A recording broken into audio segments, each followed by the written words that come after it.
What have you learned from your relationships? What are some of the golden nuggets you've taken away? What have your I relationships taught you? think one of the biggest things for me is forgiveness towards myself, forgiveness towards others, and that you can learn something from anybody, Mm, every single relationship. No matter what's happened, I've always been able to take something good from it. right? So, what are some examples of something good? You said forgiveness was one of them. How did you forgive someone who's hurt you or broken your heart? How do you do that? What did you learn about that? Compassion is a big thing, being able to see that I'm that person is relatable to me, being Mm, able to put myself in that person's shoes, to be able to see their suffering, and also to be really grateful for the things that people have contributed to my mm, life, because I feel mm, like everybody has, whether it's a hard lesson or it's, you know, wonderful, joyful experiences, or right, just all of them mixed together. right. Okay, good. So you've learned to, you've developed compassion. Do you find that that is changing you practically in your relationships now? I think over time, yeah, I've seen a lot of growth in my ability to let things go more easily.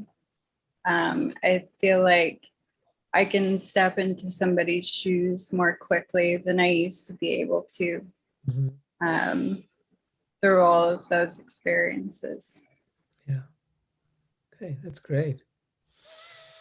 That is huge because then you're able to see, because when you step into a relationship or when you go to step into love, I believe it's a sacred space. And in that sacred space, the most powerful thing you can do is to really leave yourself, your mind, your ego out the door. To recognize that it will only pollute that space. Now, of course, you need to be sure you're with a person who you're safe with. You know, that's sort of the precursor, that you're with someone who's going to honor you in the same way, right? If they're going to be respectful of you and honor you, and they see it also as a sacred space, then truly you are ready for a wonderful relationship. Then the question is, how do you keep love alive? And for that, that's what I'm talking about. You need to be able to leave your ego and your mind outside the door. You need to recognize when it's popping up and it's trying to now interfere or mess up things. That could mean, for example, finding fault with the other person. That could mean becoming critical. It could mean becoming, um, upset, angry, and recognizing your shoulds and should nots, recognizing your expectations and needs, recognizing that these are mine. I'm trying to impose them on another human being, but these are my expectations. Who says that they're right? Who says that everyone should do that? Just because I think they should,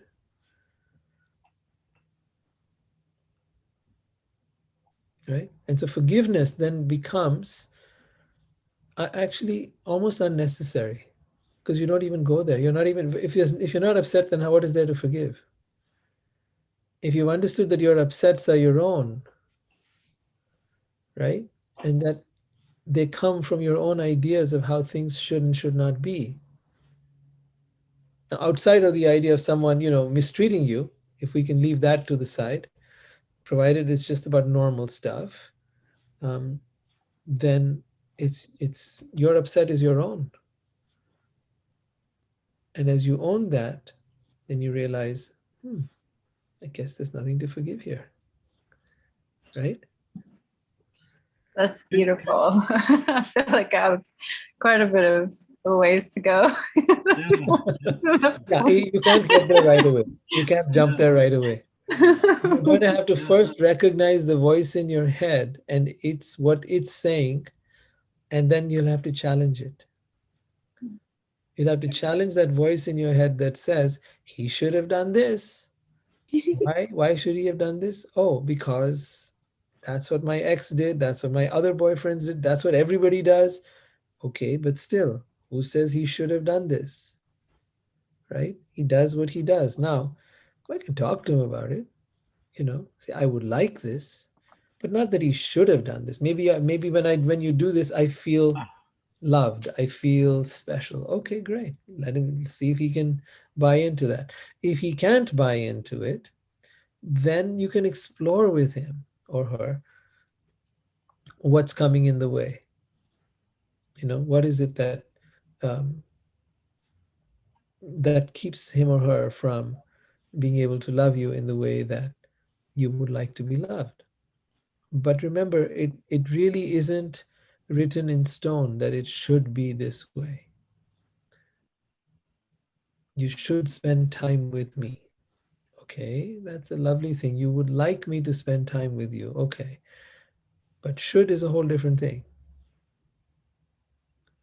See, from that should comes an expectation. From that expectation comes an upset. From that upset comes a kind of anger that in fact creates the opposite of what you desire. That's right. That's right. That's absolutely right. What Rohit just said, that's a deep teaching about relationships because I've been on both sides of that equation. The should and the expectations you project on the other person based on your own should, which is really like formed. A lot of time it can even be unconscious. You just find yourself being angry or resentful, and it's because it's some sort of expectation that's been programmed into you. And so you just feel the anger. You don't always question the expectation. And that's I've been on both sides of that equation. And to be able to let go of that is, and not only let go of it, but first become aware of it, like probe the anger, look for what the should really is and see if it's really valid. If it's not valid, then it's just an addictive demand that emanates out of your own programming. So I guess that's my comment because I have a lot of life experience with those issues, and they're very painful issues. And the more we can let go of that stuff, the happier we'll be, and the more sustainable our relationships will be. I'm just speaking. That's a personal testimony to the truth of what Rohit just said. Yeah, but you know what? Let me throw out a few situations to you now, and you'll realize how difficult it is to do it. It's very difficult. Very difficult to do it. So let's say, since many of you are ladies out here, I'll say, if you had a boyfriend, um, let's say, who likes looking at other girls. Okay. So what's going to come up? Insecurity. Insecurity is going to come up, right? Anything else? How are you likely to respond? Jealous. You're going to be jealous. All right. Anyone else? The rest of you are smiling, but you're not saying. So go ahead. For me, really, I guess I'm trying to put myself in that equation and like see kind of I'm going over how I would determine what to do or how to think about it or something of that nature. Just how would I even bring it up? Mm-hmm. How would you bring it up? How would I bring it up? I guess just by asking questions to get more information. Okay. What would you say? Let's see. The way that I would want to go about it, hopefully, would be to say that I notice this behavior and how it makes me feel and ask if we could talk about it. Right. Right. Okay. And now you'll notice he gets very defensive. I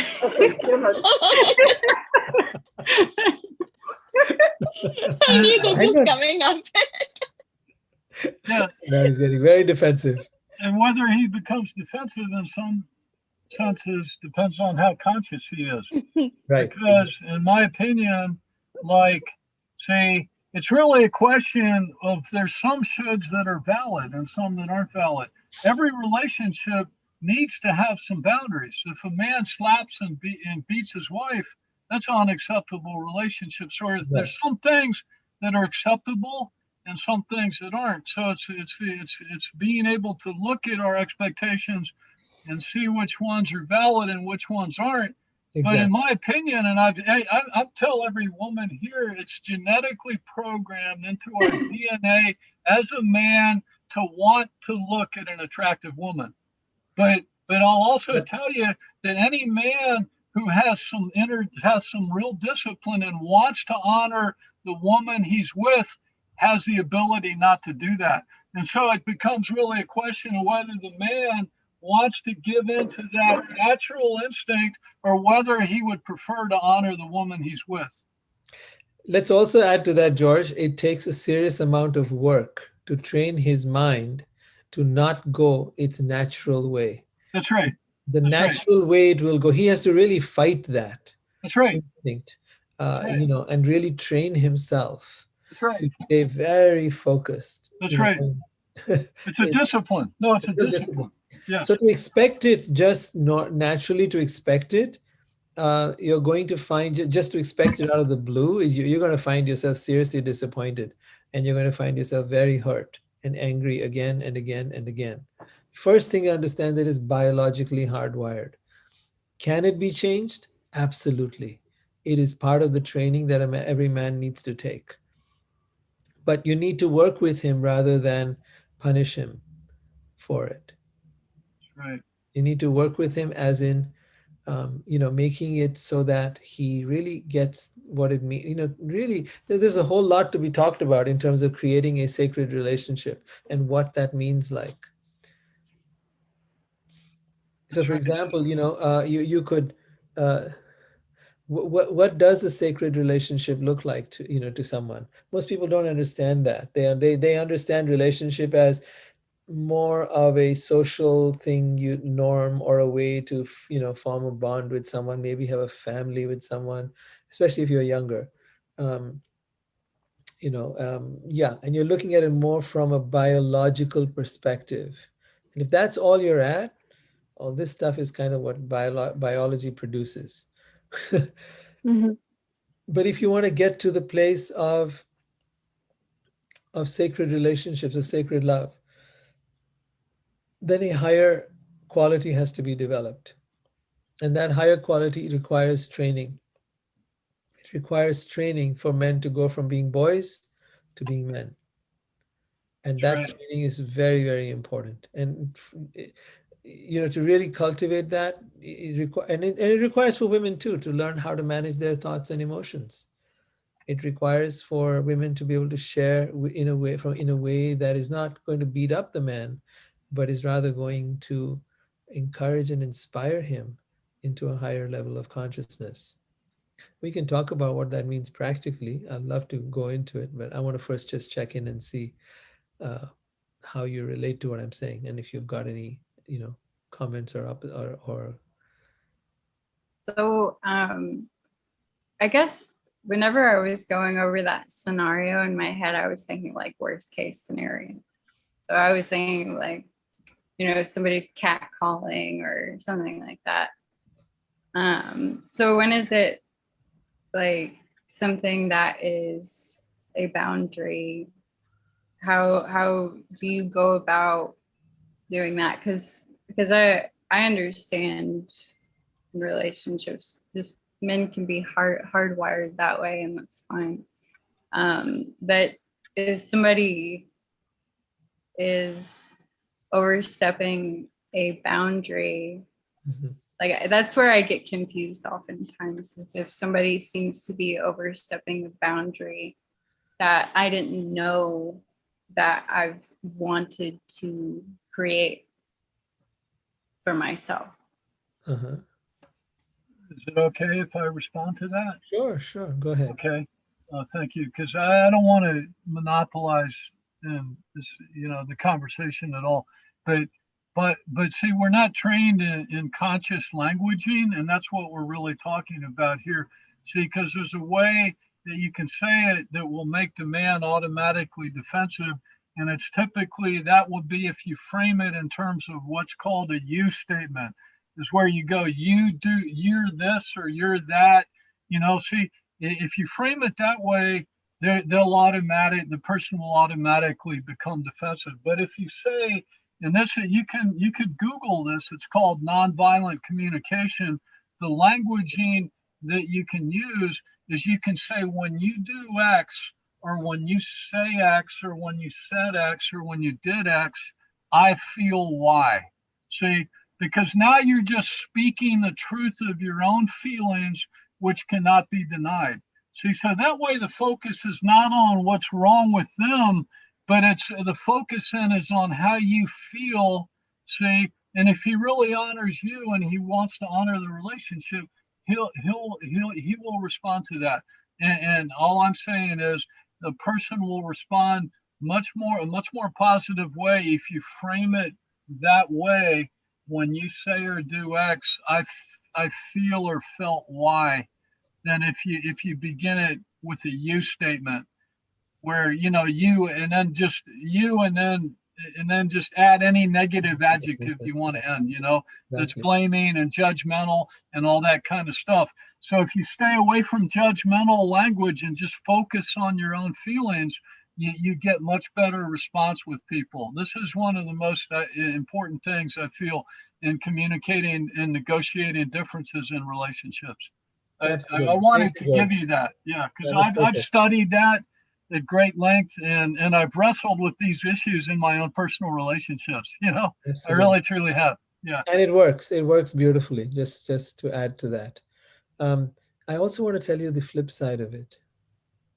If you can tell someone what makes you feel happy, you can tell you the man what makes you feel happy, what makes you feel loved, what makes you feel special. No, don't tell him. When he does it, say, when you do this, I feel so loved. I feel so special. I feel so honored. You'll find that he tends to repeat more of that behavior as well. That's right. That's right. It's called positive reinforcement. Yeah, that's Yeah. right. So that Yeah. it really touches him when he knows he can be successful at something. You need to know that men are also hardwired to feel successful. So if a man feels that he cannot please you, he's going to start giving up. That's right. Giving up That's on also trying. right. That's right. He's going to start giving up on trying, and that's They when you do. see it, the man starts now spending more time on TV or on That's right. sports or whatever else, distractions. That's right. But he's not. He's because he's kind of giving up. He's feeling he's not able to succeed at making you happy because that's what he wants. So That's if you right. can show him where he's succeeding, you can show him where he's being happy by using this very simple statement that George said: "When you do this, I feel this." Right? When you look at me this way, or when you say these kind of things, I just feel so loved, so cherished, so honored, whatever the word might be. Right? So it works beautifully in the positive, but is also a beautiful formula for dealing with the more negative emotions that arise. It works both ways. It has a very interesting double-sided thing. That's Yeah. true. And just a very super brief comment. There's what Rohit just said. A lot of good information is available about that in the book, The Five Love Languages, because a lot of times there's different love languages, and someone it's based a lot of times on just how we're brought up, and some people's love languages are very different from the other person's, and sometimes you'll show love to a person in the way that you want to be loved, but that's not the way that they're sort of, in a sense, hardwired to receive and feel loved. So understanding one another's love languages is one of the greatest tools also that Very you could important. add to your deeper understanding of these things. All right, let me open this up a little further to everyone else who hasn't yet been joining in. Okay, Yeah, I'll thank be you, George. quiet. I'm going to mute my microphone. Yeah. Okay. let me involve everyone else as I well. can't resist if I feel like I I got know. something. Thanks. Yeah. And you've Yeah. made some very good points. Thank you Oh, so much. thank you. Thank you. Yeah. Appreciate that. Yeah. And those Thank are you. all things that I'm completely behind as well. Thank you. Yeah. I knew you would be. That's why. Yeah. Lamore, anything Yes. you'd like to share? You've always had so much of wisdom to share with us. I'd love to hear if you've got any, and you've had so much of experience as well. I'm taking notes. Oh, okay, excellent. I'm in my mind, really, where I'm not supposed to be. Okay, all right, excellent. Swati, anything you'd like to share? Um, I've been listening in, and I can really relate to what, like, as a woman, I can really relate to what Morgan is saying. Yes, I think, like, when you asked a question like that, my mind went to a really extreme scenario as well, where, one time my ex husband was like looking at a girl like running outside. We were just driving by, and he was just really toxic, and he, like, not only was eyeing her, but like started when I objected to that, he was like, oh, I would look at you if you look like that, so I thought that was Oh like my gosh, no, really that, out of the line. So that's why when I appreciate beauty, if there's like if there's a I don't think women are so attracted to looks per se. I think that's more of a guy's thing. They need more visual thing. For me, when I'm with a guy, like, looks are, I'm not saying that they're not at all important, that the guy definitely needs to be average or above average looking, but at the same time, that's not like the very high thing on my list, right? It's like more of a spiritual connection, more of a mental connection. I would look for their intelligence first before their physical appearance. So I think for guys, I think they're naturally wired like that. But when you ask me that question, like Morgan, I went to the extreme scenario as well.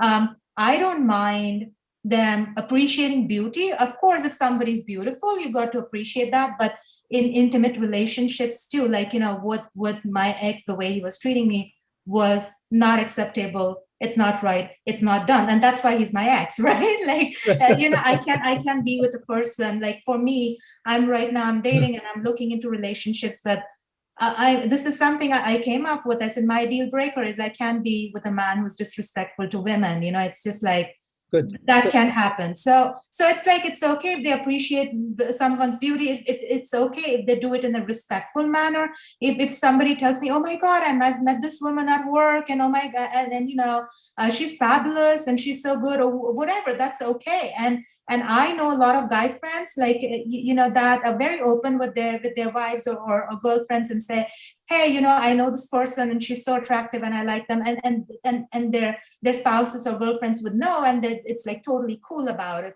so that's okay, that's respectful. And in fact, I would like to be open. Like, I see Should go both these ways, right? relationships as friendships. If I find an interesting man that I talk to, I want to come back home and tell my boyfriend or husband or partner and say, hey, you know what, I met an amazing man today, and this is the conversation we had.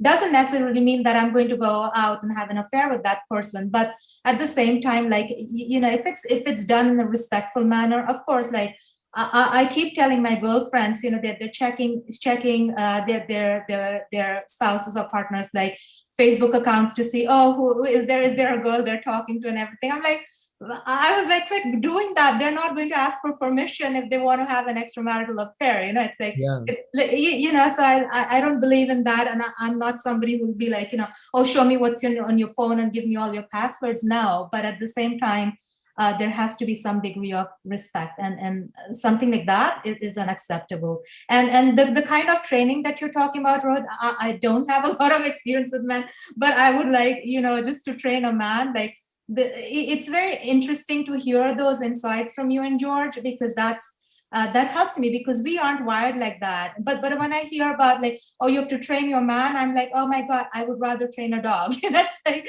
they're probably not quicker. That's like, No, hold on. There is a lot of similarity in the training of both the dogs and men. Just so you know. Yeah. Right. Look, this what feels is like training? positive reinforcement. That's Come it. on, adult men need to be men and not boys. Like, No, yeah. Swati. So here's the sad part. There is no training for people. neither Yeah. for women to be women nor for men to be men. There is Yeah. no training that is offered in our schools, in our colleges, No, or anywhere else. absolutely That's not. right. So That's we're right. all fumbling our way through this thing, That's right. right? That's right. So we got to help each other. And if I call it training, it's only because that's just a way of putting it.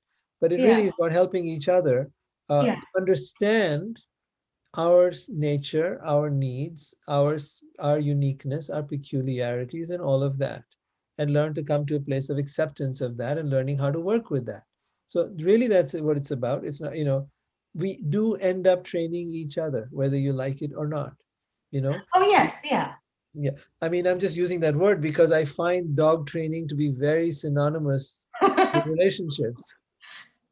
No, Right? and I see like, I'm in the corporate world right now, and just recently I had this experience where it was like I'm applying to a very small company, and the recruiter was very out of the line, very rude and everything. And it's like an all male company. There's like 4 people, and they probably want me on board for the same thing, right? This is like a leadership position, and I think that they want like gender diversity and everything. But the way the interview was conducted, I'm like, a man would be okay with this, but they're really like not very sensitive to, if they really want like gender diversity and inclusion, they need to be sensitive to issues that like the recruiter had a very bro energy, and like his line of questioning was very offensive and everything. And so I declined the offer, and I wrote a very sharp email to to the CEO, because I'm like, I'm not interested in this job anymore, because like the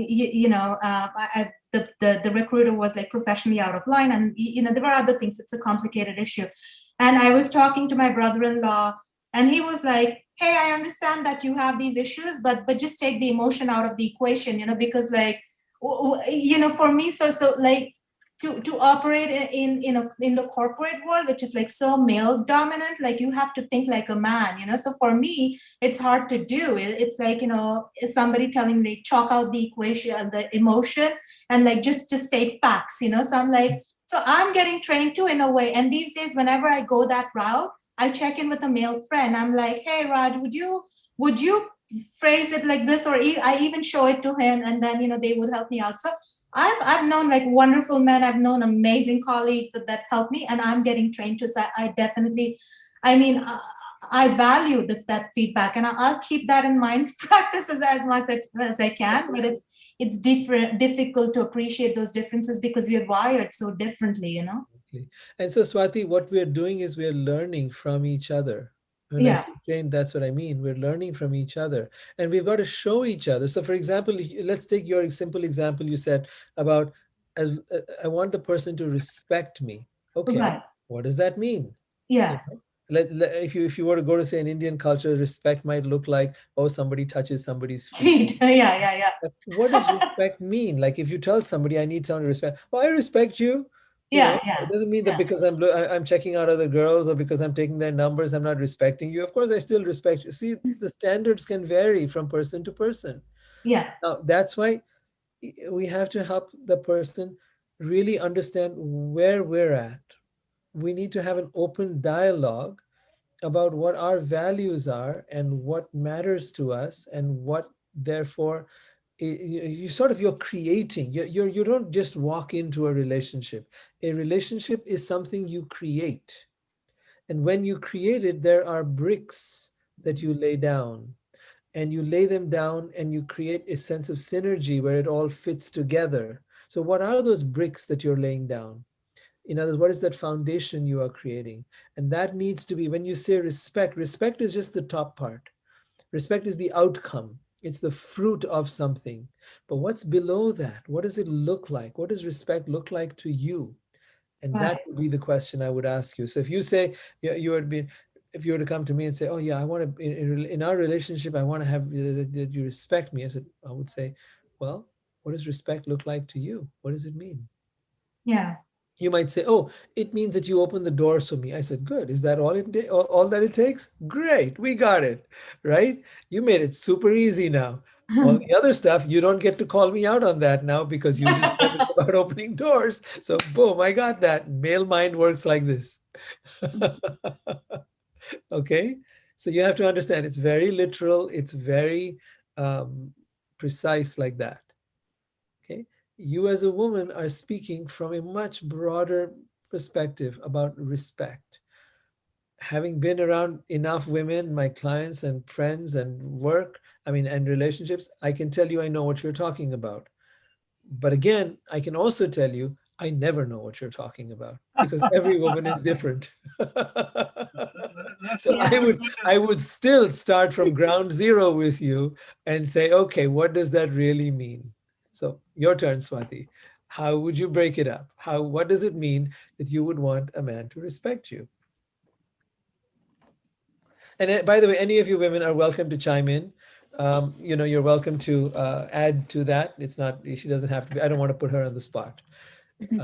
Well, don't compare me to every woman on the face of earth. Like, that was my number one thing. I think that's a great thing. So watch what you just said, Swati. Never do that, please. Yeah. Don't compare me to every woman on earth. When your man will take you literally. I'm not comparing you to every woman. That's what you said. I'm comparing you to but this it's woman. like, look, my mom, my sister-in-law, your sister, your mom. I'm like, No. I would say, Swati, to be more clear, don't compare me to any woman. Let's be really clear. Yeah. That's, I think, what you're really trying to say. Yeah. Do not compare me to anyone. Yeah. Right? Mm-hmm. Okay, so you understand the level of preciseness that is required, precision that is required. Do not be I would vague. rather write a computer language. I would rather write a code or train a dog. You are writing computer language. These computers require their own language. It seems like a lot of hard work. I'm sorry. And it is until it's not. You see, the point is most people want, so I hear this from some people, they want their relationships to be smooth and easy. All right? So to get to smooth and easy, there's a certain amount of work that goes in. You don't get smooth and easy is the fruit, is the outcome. It is not the journey. Yeah. So you've got to go through putting in the work. You build a house, you put in the work, right? Yeah. You're building it, you're constructing it. So you've got to put in the work in the early stages. And if you do a good job in those early stages, instead of just going along with la la land of, oh, we're just in love. Okay, that happens. 6 months, sure, have that point. But then really start working on the foundation, the building blocks of the relationship. What matters to you? And so if you say what matters to me is respect, okay, what does respect look like? Let's dive deep into that. See, a lot of guys will not go deep like that. They'll take you on your surface statement. And then when you bring it up, they'll say, but I'm doing exactly what you said. Yeah. I'm not comparing you to everyone. I'm comparing you to this other girl who's got, this hot looking chick that is working with me right now. What's the big deal in that? You didn't say, you see, that's the problem. Yeah. If I could chime in just very briefly, I promise keep it extremely brief, but just to address what you said, that what you said about feeling disrespected in the corporate environment. What I'm going to say is I do believe there's an element of male female in that, but I'm also going to say that like there's a huge element of just it's a hierarchical mindset. I'm a male and I've been extremely disrespected multiple times in different corporate jobs because I've been an analyst, all that kind of stuff, because it's all based on hierarchy. They're kind of talking down to you. And so it's sort of embedded in the whole thing. And so I'm encouraging you to look at that and separate that out a little bit from the male female and think of things. It's hierarchical. It's a dominant kind of thing. And I would add that's a good point. You bring that. Thank you for bringing that to my attention, George, because yes, the scenarios that I'm thinking of, I would say it's 50-50 because I've had like where peer level males don't listen to you, and then there has been a situation where there's somebody like a boss level figure who would not listen to you, and it took me almost like 2-3 months to get them to kind of listen to me. But what happened in the process is that I'm very like driven to where like, oh, this work or this project could have been completed in 1 month, but because I was like explaining myself over so many meetings and I had the facts and figures. I had the data in front of me. So if the male mind works like that, then they at least like go by the facts and figures I'm showing you. I have proof of what I'm talking, right? And they would not accept it. So they're like, oh, maybe they just don't, they cut out women. So it could be subconscious, because on the outside, they're very nice men, you know, but it's like, you know, but you're right. Some of it could be just like hierarchy. And now I'm like, okay, but like, you know, I'm like, oh, okay, maybe I just need to be a little more patient with this, because things kind of eventually worked out, but it was just like painful, like getting there for me. But that was like, oh, maybe they were new on the job, and like they just needed time to get to know me or whatever. For me, it's not like that. I mean, for me, I trust people. Like when somebody joins the team, if they have come in with the right qualification, if they say something, I make friends very easily. I trust people. Of course, I'll question everything, but you know, I don't doubt their ability to say something. I'll naturally like incorporate their feedback, even ask them for their suggestions. But these men weren't doing that, and so eventually it worked out. But a project that should have been completed within a month now takes like 3 months. And then I was just asking myself, oh, if they are not in a rush, if the company is not in a rush, then why am I rushing myself? You know, so it's like, for me, it was just like, oh, maybe the lesson here was just to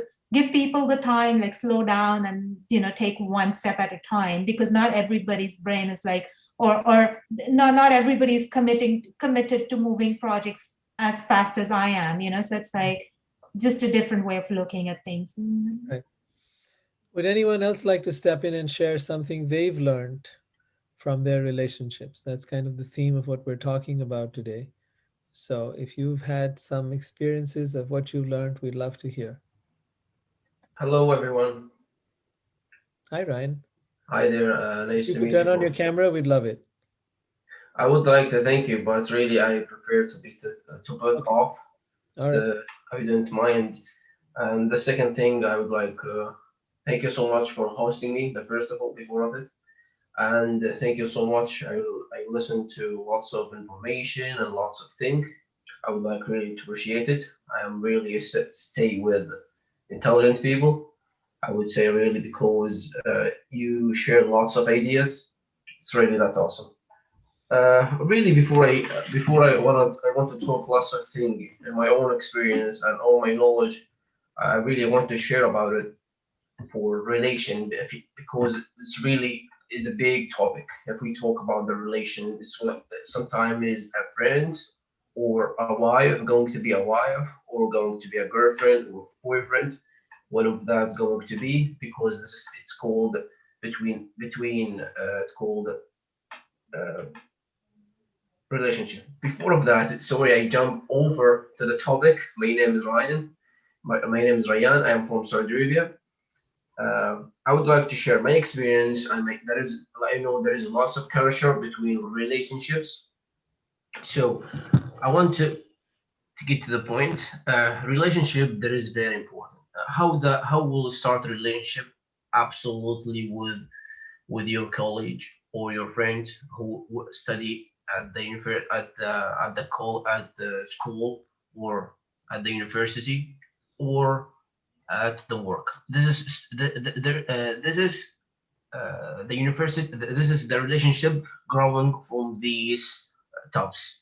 So Ryan, if I may stop you for a minute, yep. we have a particular topic we're discussing today, and that is about the things you have learned from your close, intimate relationships with your lover, your partner, your girlfriend, boyfriend, whatever, uh, in marriage and whatever. What are some of the lessons you have learned from those relationships that you'd like to share with us? Well, let me make sure. I honest your I really understand your question, but uh, let me say, how can tourist our relationship, even even that female or male. So how can it be? Should be, we have the first one. We have to look at, is that relationship, is it in our common or not? What does that mean, our common? It means this is person, his knowledge, that person, this person, he is really good person, has respect, has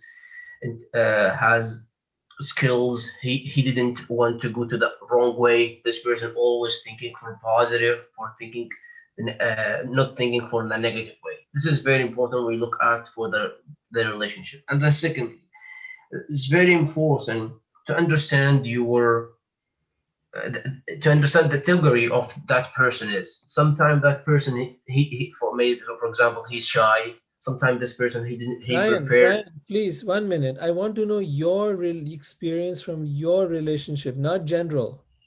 But this is One this is minute. this is what- this is my experience. This Your is what I'm talking personal about. This is my experience, you would experience. share that, Excuse me, Mr. Rehund. Rohit. Rohit, this is my experience. That's what I'm talking about, and that's how can I what I find for my experience on this case. I already shared the first one. I'm looking for someone who's like my common, someone who like is like my related to it. This is the very important. I have to find out. And the second thing I said, the second thing I have to find that person what his category is. What's that look like the person? He's shy. He is jealous person. He is like for example he's he didn't have confidence. He have some any kind of issue his mind. And the third things should be the each other specific. For example, from my experience, when I want to find a girlfriend, I have to it's like my boy, it's like my girlfriend. We have to improve our knowledge each other. We attend the class, we take the course or take the lecture about how to improve the knowledge and how to think positive and how to improve your skills and for general life. That's really help for us to understanding our life to be the better way, for the positive way, for optimistic way. This is really important to improve the knowledge. And the four things should be make separate works. For example, what does that mean? The separate work is not like I will marry soon. I will marry soon, by the way. And then I didn't want to get lots of homework all to my wife or my to my wife. No, I have to be separate. I have to be comparative. I have to do what I have to do it. He should be she should do something that necessary to do. And the five things, the last things, you have to say lovely words. You have to say beautiful words. This is a real impact. We are emotional. We are human beings. You need to say beautiful words to them and take with you and to go away. And very, very important. I really completely I understanding from the body language specifically for the female they didn't like when I during when I met for like as a friend any kind of woman my wife really get like really say to say this way to say that way but this is really unconscious for the female he really hates some for like your wife to get or your girlfriend to meet your older friend like for to meet a woman this is like going to be like jealous you know this is really unconscious for specific with the women really what I find it and what I studied before that's really when I said to share with this my experience but really important to have the to focus on it, improve the knowledge for each us. All right. Thank you, And thank you Ryan. so much. Thank you. Anyone else would like to share? Isa, Krisha, you haven't shared it. I'll share. Sorry, I didn't realize I was on mute. So, uh, I learned you cannot demand that what you cannot give yourself. Hmm. Very nice. Yeah. And what does that mean? If you don't respect yourself, you cannot expect others to respect you. If you cannot accept yourself just the way you are, you cannot accept others to accept you just the way you are. Hmm. You need to give that to yourself first, what you would demand in others to give you. But what if I don't love myself? I was just Can going to I ask expect that. someone else to love me? That's a Yeah, you million cannot dollar expect question. you cannot expect someone else to love you if you don't love yourself. Like that. Hmm. Okay, good. Yeah, so you cannot expect from someone what you cannot give to yourself, Yeah. right? Yeah. And once you do give it to yourself, then and you expect it from others, then what happens?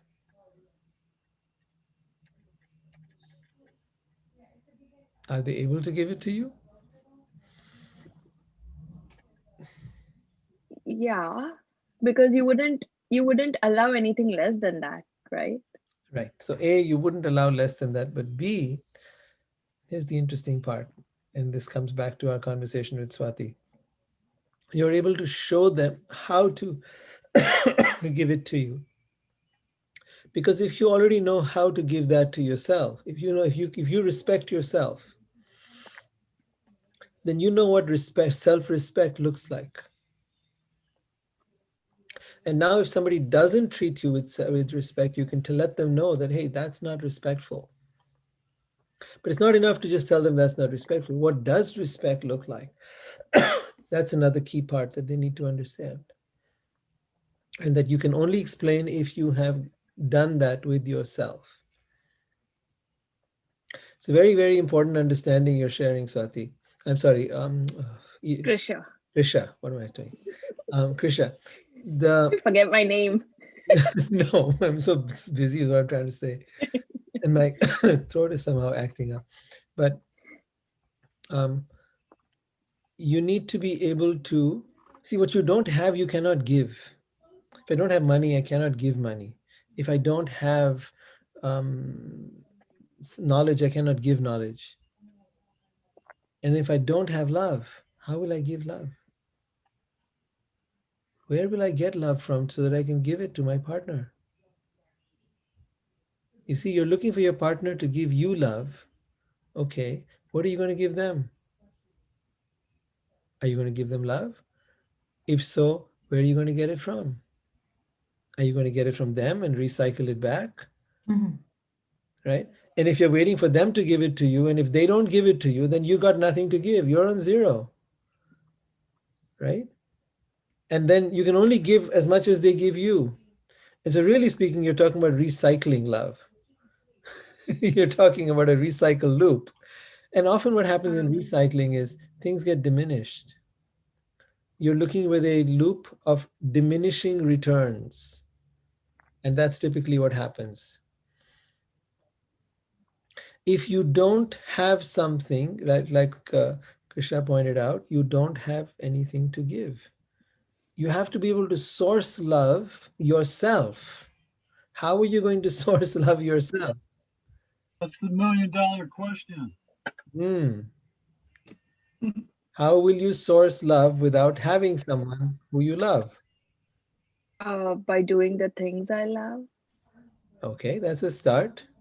Yeah. That's a start. By By doing the connect. things you love. Yeah. Okay. By So, connecting with myself, I guess. so first understand what love is, and then you'll have a better insight as to where to get it from, because they sure don't sell it in the supermarket. Unfortunately. Right? Unfortunately. So most people think that love is about finding a special person. If I find the one, then I will get the love I want. They will love me the way I need to be loved. You see, this is a very much a consumer way of looking at love, where we view love as a commodity. And we think in terms of love as something we can get. We find the right person, they will give us the love we want, and now we're going to live happily ever after. Unfortunately, it doesn't work, and we've seen that over and over again. So one of the problems with that is you need to know how to source love yourself, with or without a partner. To understand that topic, you need to understand what is love. Go back to the root. Where does love come from? Why does it leave? I wrote this book, Loving Soulfully. I think if you read it, you'll get a better sense of what's there for those of you that are new. You'll find it at lovingsoulfully.com. Just download it, it's free. In there, I talk about my realizations about how I realized that love is not about a perfect person.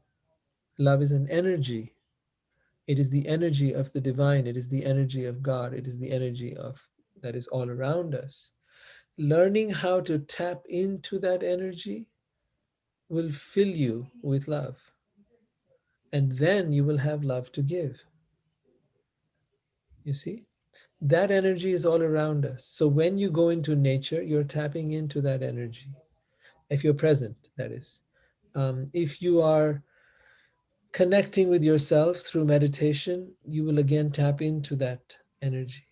If you are in a place of worship or prayer or whatever, you will tap into that energy. That energy is what you charge yourself with, and that energy is what you give to your partner. And if your partner is doing the same with you, you get into a beautiful flow. However, you need to watch out. If the mind enters into this game, it will start to mess with the energy of love. Your mind and love are opposite forces. Your mind is useful in creating, let's say, the boundaries we talked about earlier. It's useful in being able to talk about certain issues. Absolutely. Practical matters, safety matters. Sure, absolutely. You need your mind there. But given that you have safety and you're with a good human being, a well meaning person who truly cares and loves you, it's very important to realize how the mind comes in and messes up relationships through conflict, through all kinds of disagreements and all kinds of expectations and all kinds of fears. And those things then mess up your relationship. So it's very important to create a sacred space in which you keep those things out. Or if you are going to talk about them not from a accusing place like George was saying earlier, or blaming place, but rather from a place of vulnerability, which is what he was saying. When you say this or do this, I feel this. So that's a place of vulnerability, of humility.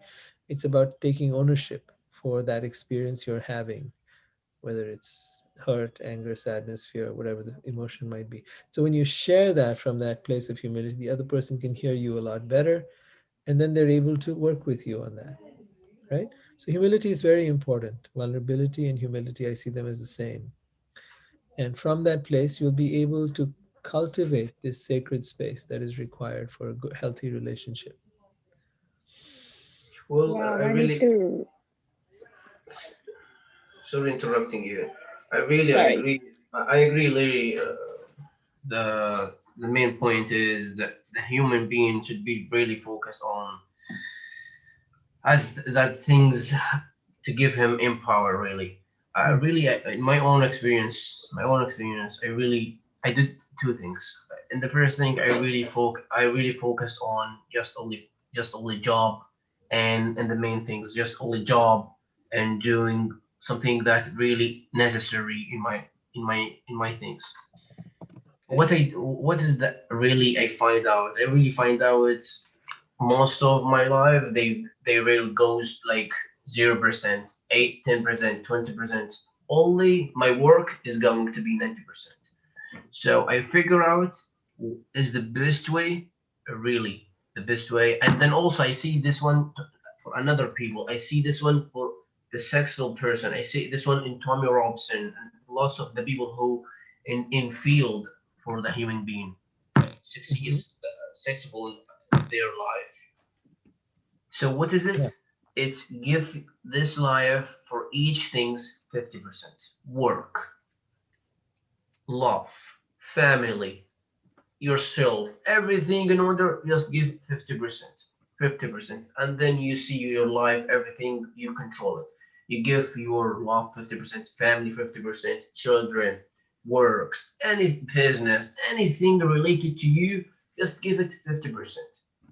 Only something that you feel yourself you are more you need to for example sometime you need to focus something. We are because we are you're human, we cannot focus everything around us. So if you want to think, if you want to focus something for on it, you feel something endless, you can to give it, you can 70%. 70% the Ryan, maximum. Ryan, where that goes wrong is this. If I'm sitting with my girlfriend and we're having a conversation and I'm 50% with her, that means I'm 50% somewhere else. 50% I'm thinking about my work, I'm thinking about some other problems. I'm not fully present with her, you see? So I would say give it 100%. When I am with you, I give you 100%. Then when I go to my work, I give that 100%. And then that way I can be fully focused on each thing that I'm doing. Otherwise, I'm only half here and half there. I'm never fully in one place, right? Absolutely, absolutely. That's really important. During each moment, you have to focus 100% and remove everything behind you. If I even know my work, I focus my whole 100%. I remove everything. Very good. Yeah. When I said 50%, I mean for journal life. It should be journal life to 50% on order. It is not like 100% just only work and forget my family with Right. go Exactly. activity. This is really destroy everything. Yeah. Really, in the future, you will to see yourself. You get away. Okay. Thanks, Ryan. I Ernie, really feel you're we here. should record our conversation because the thing you talk, they just like make me like, oh, okay, yeah, okay. I need to just listen. I don't need to talk. I should just listen. No, no, no. You Sorry bring about out that. That's, you bring out the best in me. Thank you. I usually don't even know what I'm going to talk about, and then it just comes out. So thank you. you And know besides, what? if you go to my personal Facebook page, you will find it recorded over there. Oh, yeah, yeah, yeah, yeah. Always like that. I Right? for some Yeah. reason forgot. A lot of the stuff we're talking about right now, a lot of people don't get this their entire life. I'm completely serious. They just don't. I've lived plenty of life. There's a lot of people 50, 60 years old, whatever, that don't have these understandings we're talking about here tonight. Yeah, it's so Yeah, true. And it's I so taken me a agree. long time to figure it out too. So, Well, Yeah, I'm no, glad I should Rohit say figured that. himself out. Yeah. No, I want to add that. That's an element of humility. There's layers. There's layers of there. the depth of the understanding.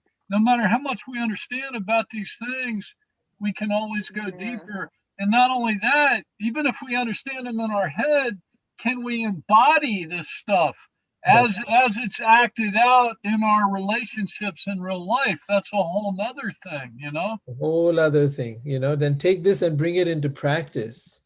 To me, one of the most powerful things is to have a partner who's willing to play, who's willing to do the work. And it's so hard to find people who are really willing to It do the yeah, is. work. It is. Most of the But time, very, yeah, very tiny percentage of people in the population are willing to do this I work, agree. which that's right. means if you really want that special person in your life, if you just kind of go about it randomly or based on like sort of like the attraction, male female attraction, which we all feel in the moment, but and then we think we can work with them. Most people don't want to do this work. They just really don't. They just really don't. Yeah. I'm And be not very trying to careful. sound cynical or anything, but I have plenty of life experience to tell you they just don't, you Yeah. know? This whole thing of attraction has been so overplayed, that you'll find it's led to so much of heartache, because what happens is the focus is all on the external. And then when people get to be with someone who they externally liked so much, but then they get to see the real person, a whole other thing comes out. That's right. It's like they were hiding something inside that attractive form, and then that monster comes out, and now you see, oh my goodness, what did I get into? So do not be It's fooled by true. attraction. It's true. It's No, true. seriously. Yes. Yeah, that's so Yes. true. Yes. Attraction is a beautiful thing. We all love it. It is. We all love that. It And is. so is a chemistry. Everyone talks about chemistry. Lovely. Who doesn't like that? But let me tell you this. Chemistry and attraction have nothing to do with good relationships. They are great for on the moment uh, sexual encounters or whatever, but they have nothing to do with long-term good relationships. It's good to have them as part of a bigger picture, but the priority needs to be conscious relationship. And conscious relationship means it begins with someone who's willing to be self-aware. That's If all right. I'm aware of is you and all I look at is your, I start off with these good qualities and I put you on this pedestal and you feel your ego gets filled up and you think, oh my God, he loves me so much because he treats me like a queen. Hello, watch out. People who are put on pedestals get thrown off them real fast. Morgan say, pointing at herself. Yeah, You had it I've happen to done you, that. right? I've done that with other people, and I can tell whenever they've done it with me. I'm like, don't Okay. put me all the way up there because I'm going to be human at some point. That's right. And at that point, their bubble bursts. And now that they're out to, all they start seeing is the flaws. You'll flip from the 180 degree of seeing only the good things to seeing only the flaws. And then it becomes really messy and ugly. Thank you so much for all these points. I really would like to appreciate it for all. Thank you You're all, welcome, Ryan. Thank you. ladies and gentlemen. Before I go, I want to mention something really a little bit quick. Uh, think what is the main our life is, and think what we are going to be. The final things. What is our life? It's only relation, family, works, and money. And arrange all of it, you will be better in this life. If you arrange this, I can tell you who you are, who you is, and how you're going to be. And thank you so much, and see you soon. And thank you especially Mr. Robert for this event. Thank you so much. I've become Mr. Robot. Mr. Ribbit. Yeah, we're just gonna call you the robot from now on. As I I'm, saw a show called Mr. Robot. I can say thank you, Natalia. Thank you so much, Natalia. Okay, thank you, Ryan. Sorry. Okay. Before I go, I know my George, name is tough for you. It's Ro, R-O, and H-I-T, hit. Ro, the George, are you from California? Am I right? I'm from India, No, I know you are. but I I live know. in California, yes. Yeah, because the George, the accent is really from California. Yes, thank you. Thank you so much. Shukriya. I think I can speak a little bit. Thank you Yes, so much. thank you. All the best for you.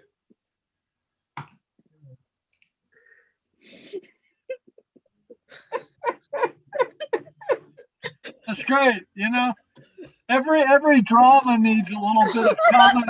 Right? No. I'm serious. I know I have a friend who's written like numerous like shows for TV, and like every drama needs a little bit of comic relief. We got some No, good it really comedy does. here. I wanted to laugh since a very long time. I was like literally controlling. So from now on, you can go ribbit, ribbit, ribbit. Right. That's funny.